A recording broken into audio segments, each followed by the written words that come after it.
जिसने अपने मन को जान लिया वो महान बन सकता है, बिल्कुल, लेकिन जीत लिया वो भगवान बन जाएगा। और मन को अगर मजबूत करना है सर, एक बड़ा सिंपल तरीका बता दे रहा हूं आपको मन को मजबूत करने का। सर 2 दिन में उसको अपनी आंतरिक ताकत का एहसास हो जाएगा सर।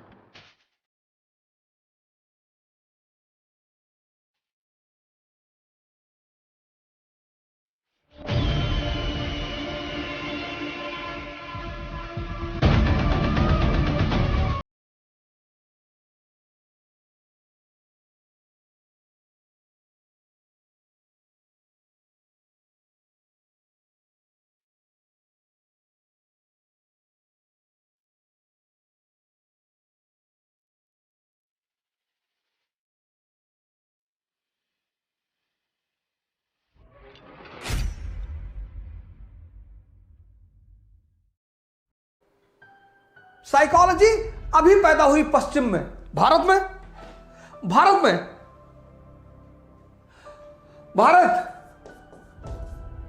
बुद्ध मन पर काम करते हैं। पश्चिम ने मन को समझना सिखाया, भारत ने मन को जीतना। कबीर बहुत नाराज है मन पे। कबीर को अगर आप सुने, बहुत नाराज है मन पे, बहुत नाराज। रविदास बड़े मृदभाषी हैं। रविदास कहते हैं मन चंगा तो कटौती में गंगा।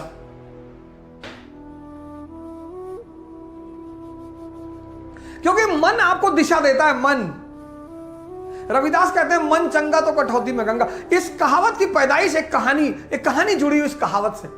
रविदास चमार थे जात के, जूता उता सुलते थे, जागृत आदमी थे।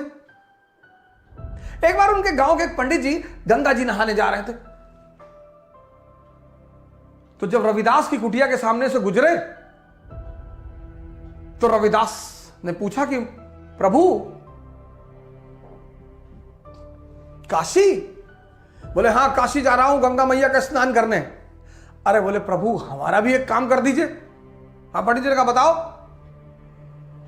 बोले प्रभु हमारी तरफ से ये 1 रुपया गंगा मैया को चढ़ा दीजिएगा। हाँ बोले फेंक दो। फेंक दिया। पंडित जी ने उस पर गंगा जल डाला, रुपया शुद्ध हो गया। वही गंगा जल रविदास पे भी डाल देते, वो भी शुद्ध हो जाता, जब उस गंगा जल में इतनी ताकत है। पंडित जी जातिवाद पर एक दिन लेक्चर लूंगा आपको। भारत में जातिवाद का जन्म और उसका षड्यंत्र, जातिवाद पे लेक्चर लूंगा। तो रविदास ने कहा पंडित जी एक बात और सुन लीजिए। बोले हाँ बताइए। बोले जब आप 1 रुपया गंगा मैया को चढ़ाइएगा तो उनसे कहिएगा कि रविदास ने एक जोड़ा कंगन मांगा है। बोले गंगा मैया से? बोले हाँ। बोले अच्छा। पंडित जी गए, गंगा नहाए वहाए, नहा वहा के पंडित जी को याद आया कि यार रविदास ने 1 रुपया दिया था और कहा था गंगा मैया से हमारे लिए कंगन मांग लीजिएगा।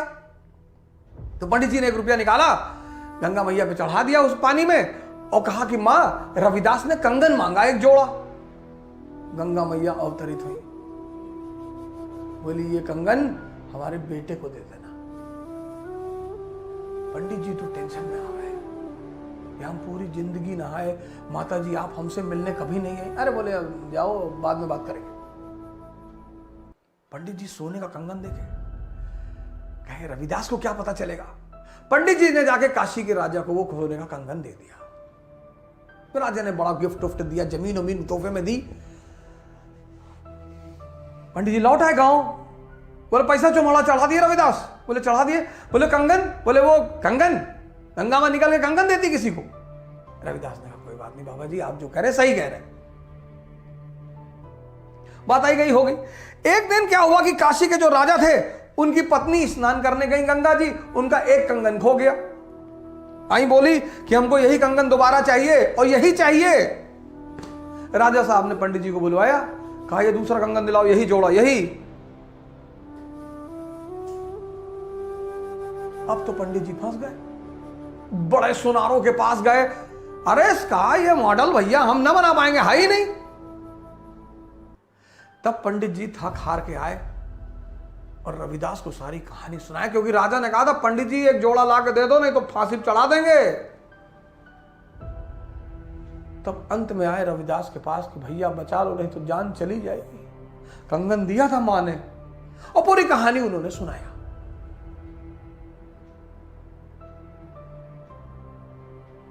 अरे रविदास ने कहा आप चिंता ना करो, राजा साहब को बुला लो, हम कंगन यहीं दे देंगे। कहीं यहीं? हाँ। बोले गंगा जी को हम यहीं बुला लेंगे।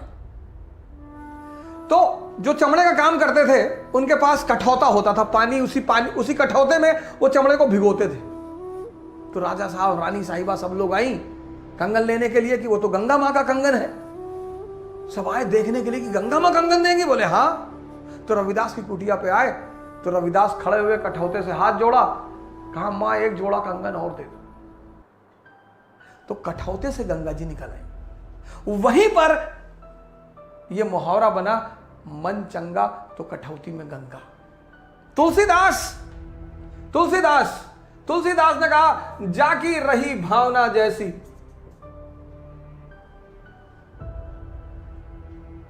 हम पश्चिम से बहुत आगे हैं सर, यही डर है पश्चिम को, इसी से डर है, इसी से।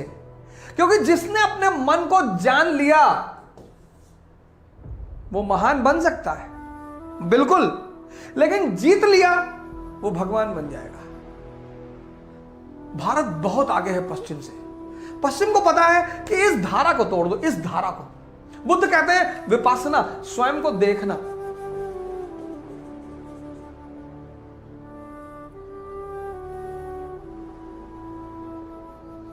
बुद्ध कहते हैं तुम क्यों ईश्वर के चक्कर में पड़े हो यार, तुम्हारी परेशानी तुम्हारे अंदर है।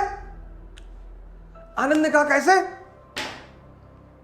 कहा अपनी बीवी से परेशान हो ना? बोले हाँ। तो क्यों परेशान हो? बोले औरतें परेशान करती। बोले बिल्कुल कभी नहीं करती। कौन बोला औरतें परेशान करती? तुम शादी करने गए थे 500 आदमी लेकर, शादी करने क्यों गए थे? सोचे थे मजा आएगा। एक ही बात सोचे कि मजा। शादी मतलब जिम्मेदारी, इसलिए शादी के साथ एक शब्द जोड़ा है हनीमून। हनी सन नहीं जोड़ा, मून। 4 दिन चमकेगा फिर अंधेरा।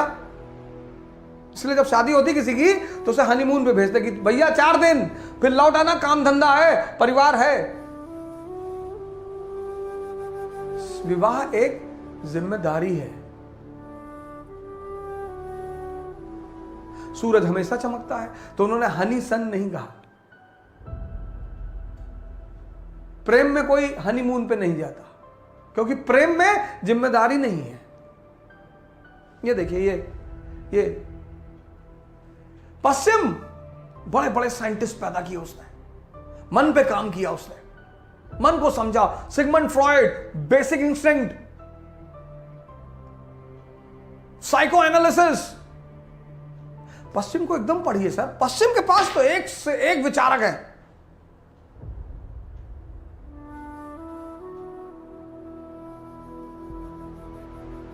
तो आपने क्या किया? ये देखिए, पश्चिम ने मन को समझना सिखाया। ज्यादा साइकोलॉजी पढ़ के कभी कभी लोग पागल हो जाते हैं, ज्यादा समझ जाते हैं। भारत ने मन को जीतना सिखाया। देखिए सारे संतों की धारा। और मन को अगर मजबूत करना है सर, एक बड़ा सिंपल तरीका बता दे रहा हूं आपको मन को मजबूत करने का। योग निद्रा का अभ्यास कीजिए। योग निद्रा जो इंग्लिश मीडियम में है वो टिम रो की योग निद्रा डाउनलोड कर लें। टिम रो, कुछ करना नहीं है सर, लेट जाना है, कॉन्शियस मूवमेंट सर 2 दिन में उसको अपनी आंतरिक ताकत का एहसास हो जाएगा सर। हालांकि शुरुआत में उसे नींद बहुत आएगी। हिंदी मीडियम वाले स्वामी निर्जनानंद का कर लें। हिंदी मीडियम जो हिंदी अच्छी समझ रहे हैं, स्वामी निर्जनानंद मुंगेर से।